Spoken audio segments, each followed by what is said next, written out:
In this episode of Rooted in Retail, I am sitting down in person with Jen Komaromi, the owner of Jenny K. I am so excited for you to listen into this conversation. If you get a chance to watch it versus listen, we're actually in person. We are together at the Las Vegas market. As you know, if you watched the previous episode, I got the opportunity to sit down in person with several of my guests, and it was so nice to just be in person and have these conversations. In this episode, Jen and I talk a lot about running a business with your husband and with your family. She owns Jenny K Gifts, like I mentioned, but also has a coffee shop, and her husband and her work together at these businesses. She also talks about having her kids be involved since they were very small growing up in the store. And I'm sure some of you can relate. And so I love just hearing these stories and that dynamic. We also talk about being involved in your communities and ways to just really connect, which is just so important for our independence. And I love hearing what Jenny has to say about that. Plus, she has some really great advice if you are just getting started on your retail journey or you've been in your retail journey for a while. I think it's just really awesome for us to hear from our peers and hear what would they do differently now, what they know after running their store. So we have that conversation. Plus, Jen has a good eye for buying. She kind of takes us through her process there as well. So I'm really excited for you to learn more about Jen and her stores. You can learn more about her at jennyk.com or follow along on Instagram at Jenny K Gift Shop. I've known Jen for several years. It was an honor to have her on the show. So let's dive in. Welcome to Rooted in Retail, the show that's dedicated to helping independent retailers thrive in today's ever-evolving retail landscape. I'm your host, Crystal Vilkaitis, and I'm thrilled to have you join me weekly as we explore topics that are vital to the success of your store. From marketing to mindset, money to merchandising, sales to leadership, we'll cover it all. Each episode features interviews with industry experts and accomplished retailers who share their real-life insights and actionable advice. Get ready for a great conversation on how to build your dream business with Rooted in Retail. Jen, welcome to Rooted in Retail. I'm thrilled you're here. Thank you so much for having me. It's an honor. Yeah. Let's talk shop. Let's talk about your two shops. You have a gift shop and a coffee shop. Yes. And you started these businesses, both businesses with your husband, correct? Did you launch both of them at the same time? Take us through that. Okay, sure, sort of. I actually started the retail store first, and it was my business. I started on the wholesale end of the industry. And so I used to be a national sales manager. I traveled around the country, and at one point had founded my own national sales management firm. And it was called Jenny K, which was where the name came from.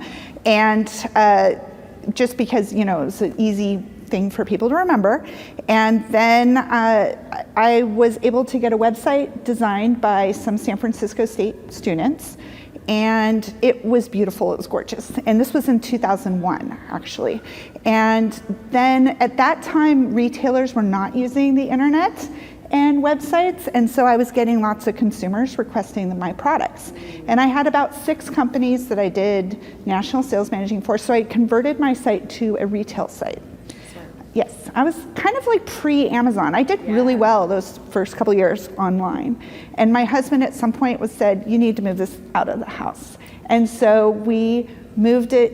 I put an ad on Craigslist that I was looking for an office, but maybe a storefront. And so I always call myself an accidental retailer. I never went into it thinking I'd be in retail. So that was in 2004 on Valentine's Day, which also happens to be, we met on Valentine's Day. So all of our anniversary celebrations are really fun and special. And then about 2 months after we opened the retail store, the space next door to us opened up. And I told my husband, we need a cafe. My best retailers were always next to Starbucks.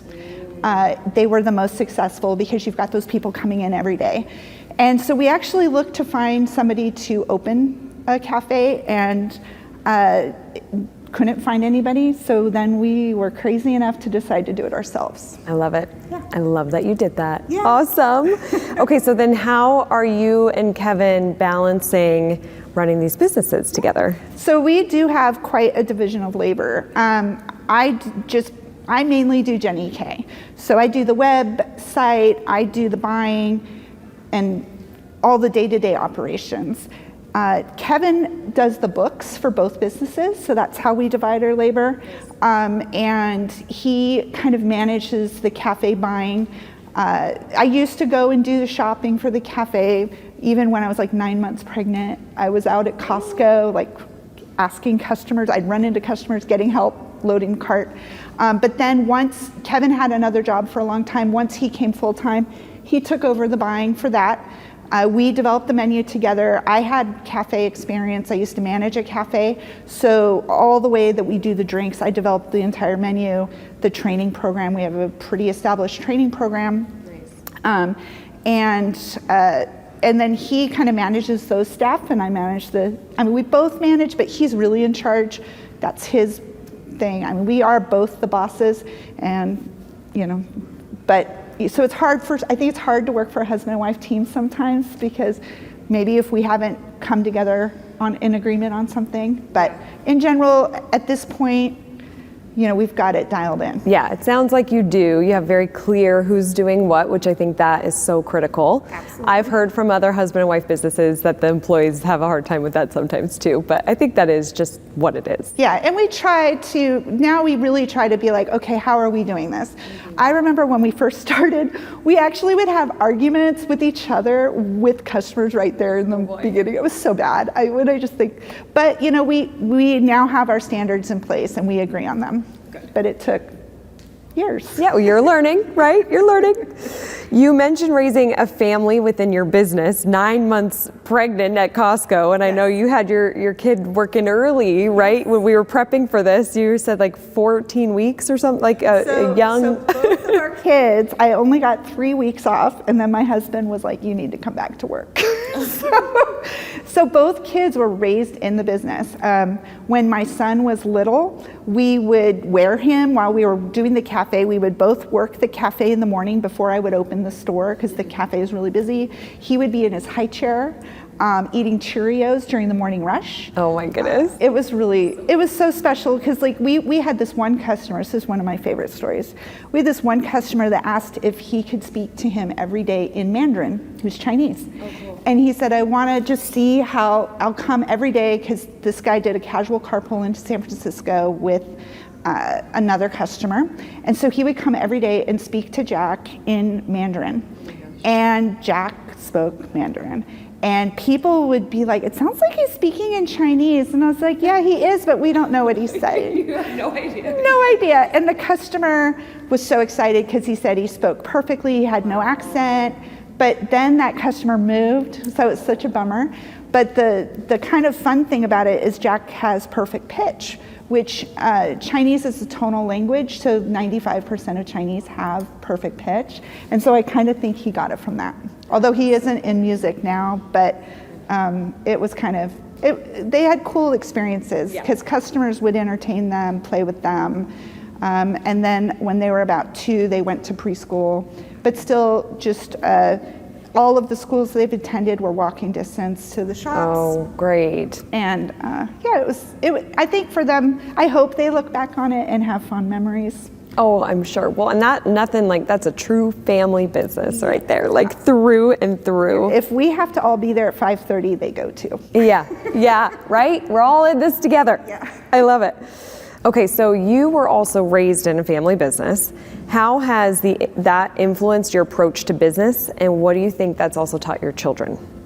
I definitely think that when you're raised in a family business, it benefits you for life. The work ethic, knowing how to work, standards. My parents had very rigorous standards. My family owned a tire business, and we would have to send statements out once a month to their clients.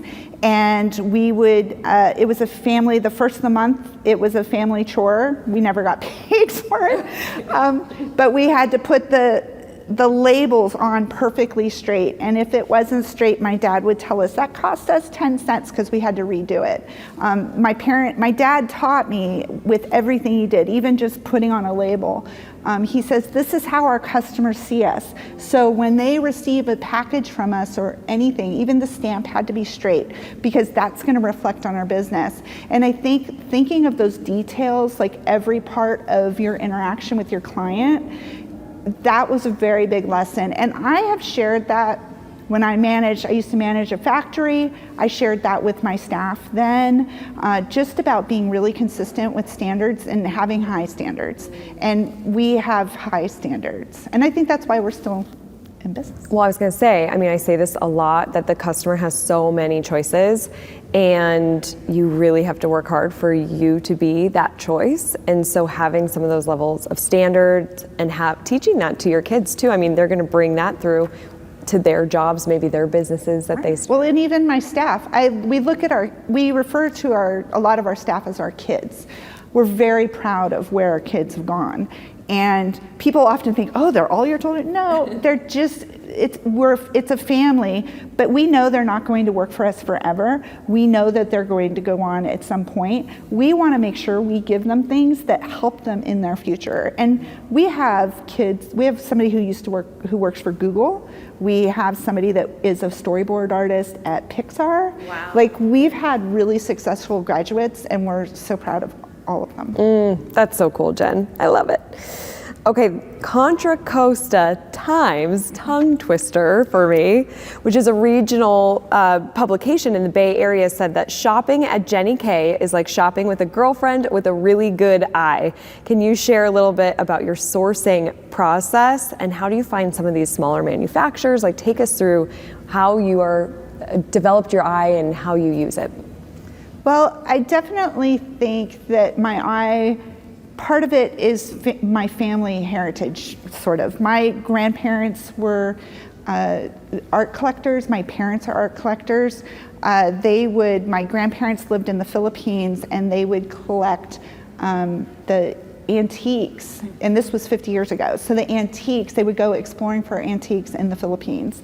My parents collect things. So we were never a house where we had like store-bought generic kind of posters and stuff. My parents always bought art. And art is not expensive. Their first painting, they always say that one of their prized possessions is the first painting that they bought, and it was $25. They've grown their collection. But what that did for me was just develop an eye for quality, but also making sure it's affordable. And that's something that's very important to me. If something doesn't meet my quality standards, I do not order from them again. I definitely have, and in the beginning, when I first started my business, I kind of learned that some of the more mass merchant vendors didn't work for me because their standards of quality were not consistent enough for me. And I have a high level of standard, but at the same time, I want the right value. The price point has to be right. I'm in a middle class area. I don't really do super high end. I try to keep it where everybody can come in my store and feel like they can get something that's affordable and they don't feel like it's overpriced. So for me, I always kind of consider myself a retail anthropologist. That's what I studied, anthropology. And when you're an anthropologist, you're not imposing your belief on, you're shopping you're buying what your customer wants. And so when I'm looking for trends and things like that, I'm just looking at what are my customers wearing. There's a line I carried that I wasn't very fond of for a long time, but I noticed all my customers were wearing it. Well, I want them to come to me for that. So I went very deep into that line, and it was a very big line for me. Not necessarily my favorite line. Sure. It's functional and it's great because that's kind of, we're a little bit more casual of a town. So I just try to find things that I think people would love, but are well priced. Mm-hmm. So you've got that history in your family, but you really know your customer. I really know my customer, definitely. I buy for them, it's not for me at all. Mm-hmm. That's really good advice. I think that's probably the biggest mistake retailers could make is buying for themselves. Yep, so good. Retailers, it is time to step out of the day-to-day of running your store and step into a new perspective. I would like to invite you to join me in Denver, Colorado at my conference, Evolve. This is built for independent retailers looking to transform their business. Retail is changing faster than we have ever seen before. So is marketing, and so are the tools to help us build our business.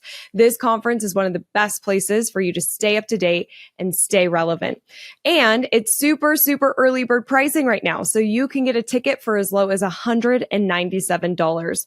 Go to crystalmediaco.com/evolve to secure your ticket. And I can't wait to see you in Denver and help transform and grow your store. Can you talk a bit more about your involvement in the community? I know this is a big part of what you love, being a part of your community. What impact does your community commitment have on your business, and why is it important to you? Our connection to our community is really a foundational pillar.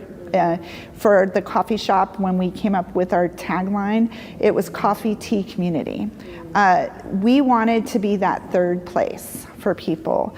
We wanted to be where people see their neighbors, and that happens. Everybody kind of has gotten to know each other. But not just like in our own business. When we first started, we got involved with the El Cerrito Theater, and they were petitioning to bring back this old Art Deco theater and refurbish it. And we reached out to the Friends of the El Cerrito Theater. We hosted they had like a little diorama of what the theater was going to look like. We hosted it in our window, and we got involved in that. And that was kind of like our first taste of getting involved with the community. And it reaped a lot of benefits, sure, for us, but then also it helped us know more people in the community, because we didn't really know El Cerrito before that. We also founded the local 4-H club with our kids, so we were involved in the community that way. And we've just found that we are a business in our community, but our community is essential for us, and we want to support everybody in the ways that we can. So we're big supporters of the public schools. Our kids have gone to all the public schools in El Cerrito, even the local co-op preschool. We donate, not just donate, but host events, do shopping nights, fundraisers for the local schools. We're very committed to that. And different organizations. We sell, there's a El Cerrito map, that there's a group called, I think they're the Trail Trekkers, and they go hiking, and they support hiking in El Cerrito. We sell their map in our store, things like that. I love it. You're so connected.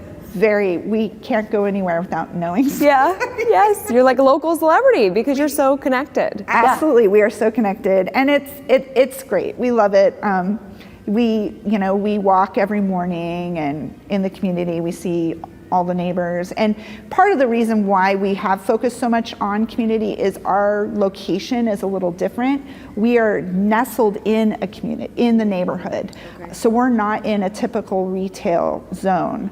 Our building was a 5 and dime back in the 50s, and the local railway ended right where our store is. And so in the olden days, this was center of town, but then with the advent of cars, they built malls and things were done in a different zone. So this retail district kind of died off. Now there's but everybody that's there has been there for a very long time. So there's like a dental building, and there's the hair salon that's been there for probably 35 years. And then now we've been there almost 20. So there aren't many businesses where we're located, so because of that, and because we're surrounded by all the houses, it definitely lends more of a community. For sure, for sure. A smart approach, and I love how involved you are and connected you are. Now, in retrospect, what's one thing you wish you knew before starting Jenny K? Well, there's a few things. Probably more financial planning would be, I think that's kind of standard for retailers. Yeah. Starting with a point of sale system probably would have been good. We brought in a point of sale system several years in because my mom was an accounting background, and she was like, I'm gonna pay for you to get this, because she was helping me with stuff. And that really transformed and elevated our business doing that. But then also I think managing stress. I recently, in the last 2 years, I started volunteering with our local mountain bike team. And I can't believe how much it's done for me stress-wise. And so I kind of regret that I didn't do it sooner. I had been invited 15 years ago to help coach, and I was like, oh, no. And I do regret that I didn't take advantage of that, because I feel like I'm a better boss now that I've been mountain biking, because it is a sport that you can really let go of your mind. You have to focus 100% on the task at hand. So it ends up being a huge stress reliever for me, not just physical exercise, but getting your mind kind of in a meditative flow state. Mountain biking does that for me, and I wish I did that sooner. Wow, that's really awesome. I mean, man, that's cool. Yeah, I love it. And the really cool thing is the organization's called NICA, and it's actually big in Colorado. Oh, okay. Actually, maybe Colorado got out of it. They used to be part of NICA, but it's a cool organization, and they're really committed to getting more girls involved in the sport. And so what I really prefer is to ride with the girls that it's their first time. So I like to start with the 6th graders and get them really trained and teach them, mainly because when I started riding mountain bikes, it was always riding with guys. And it was, my boyfriend was a really good mountain biker, so I rode with my boyfriend. I mean, I always rode with men. I didn't ride with women until I was a coach. Okay. And I just love that these girls are in this whole girl power, and the girls all do it together, and they are tackling things that they never knew they could, and it's so empowering, and I'd love to be at the start of their adventure. Yeah. Oh, that's very rewarding, I bet. So rewarding. That's awesome. What advice would you give to those just starting their journey in independent retail? Absolutely be computerized. I feel like they do now, it's more standard than when I started. But even along the years, I've been always surprised, and I still see retailers not having a good inventory control system. It's just so much easier to order and to not forget about some bestseller that you had because you didn't notice that you sold out of it really quickly. There's so many SKUs, it's really hard to keep track.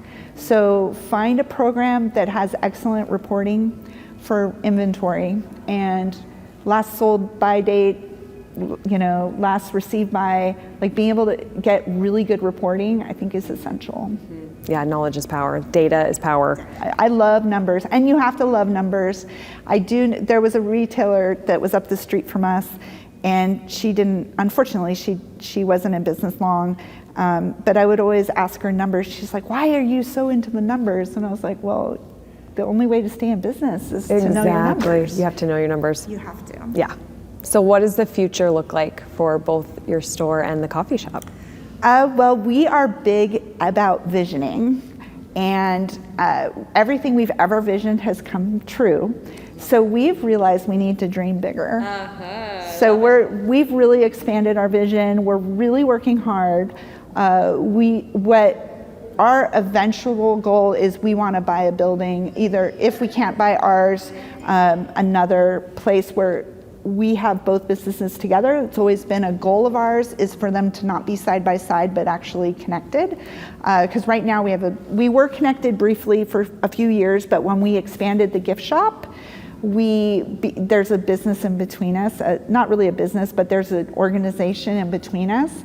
And we've always had the vision of being kind of like a California version of Cracker Barrel.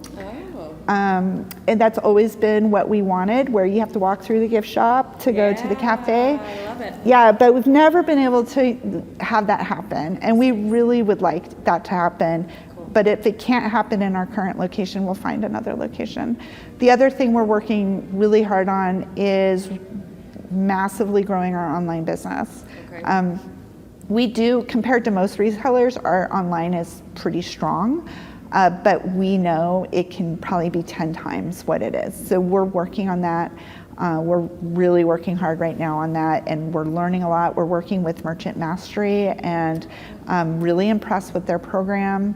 it was a big buy-in, but we're learning a lot, and I think this is what we needed. Awesome. Oh, the future looks so bright for you. I'm so excited. Thank you. Jen, are you ready for the resilience round? Yes. Okay. We've got rapid fire Q&A here to help our retailers be more resilient. Okay. Best business book. Lincoln on Leadership. Ooh, haven't heard of that one. It's a great book. I read it years ago. Whenever I think of best business book, it's just what pops into my head. It was really inspiring. It was looking at the history of Lincoln and how he saved our country. Awesome. Best retail technology, like an app or software? My husband would say something that starts with a C that I can't remember that links CommerceSync. CommerceSync, my husband would say that. I would say a really strong point of sale system. I love mine, Amber Point of Sale. Amber Point of Sale. Okay, I haven't heard of that one. Awesome. Yeah, it's a Canadian company. I found it because it syncs with BigCommerce, which is what I use for web. I really like BigCommerce too, but I know there's a ton of Shopify fans out there. But I like BigCommerce, but it's okay to me if people aren't on BigCommerce. Yeah, that's a great option. Yeah, I agree. How do you keep up with the ever-changing retail landscape? I would say watching trends on social media and seeing what people are doing, buying, eating, watching what my friends are doing on Facebook. Yeah, I love it. Because retail is ever-changing, how do you recharge your batteries? I was gonna say, we talked about it, yep. Also having fun when you travel for shows. And one time Kevin and I wanted to go to Paris. We found a trade show in Paris. So sometimes we make the travel work for us. Yeah, that's smart, I like that.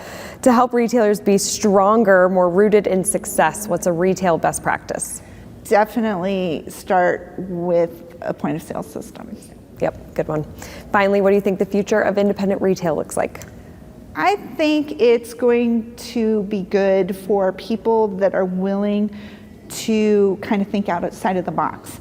You have to do a lot of events, and I'm seeing that right now with a lot of people. A lot of new businesses are doing a lot of events, which is what we did when we started. Now we're so busy, we don't really need to do them as much. I try to, but we're busy all day anyway, so I feel less of a need. Yeah, I think you're right though. We got to think outside the box. So good. Jen, how can people find you online? Yes, you can find us at Jenny K Gift Shop on Facebook and Instagram. It's JENNY, the letter K, Gift Shop. And then Jenny K online, it's JENNYK.com. Awesome. Jen, thanks for taking some time out of your market schedule and sitting down with me. I loved our conversation. Thank you so much for having me. It feels special to be on the stage with you. I'm special to have you here. It means so much. Everyone, remember that I'm rooting for your success. Have a great week ahead. Bye. Thank you so much for being here. It means the world to me. Don't forget to join the Rise and Shine newsletter, which is social media news you need to know, sent via email every Monday morning. Go to crystalmediaco.com/rise to join. And don't miss the newest episode of Rooted in Retail, which drops every Sunday morning.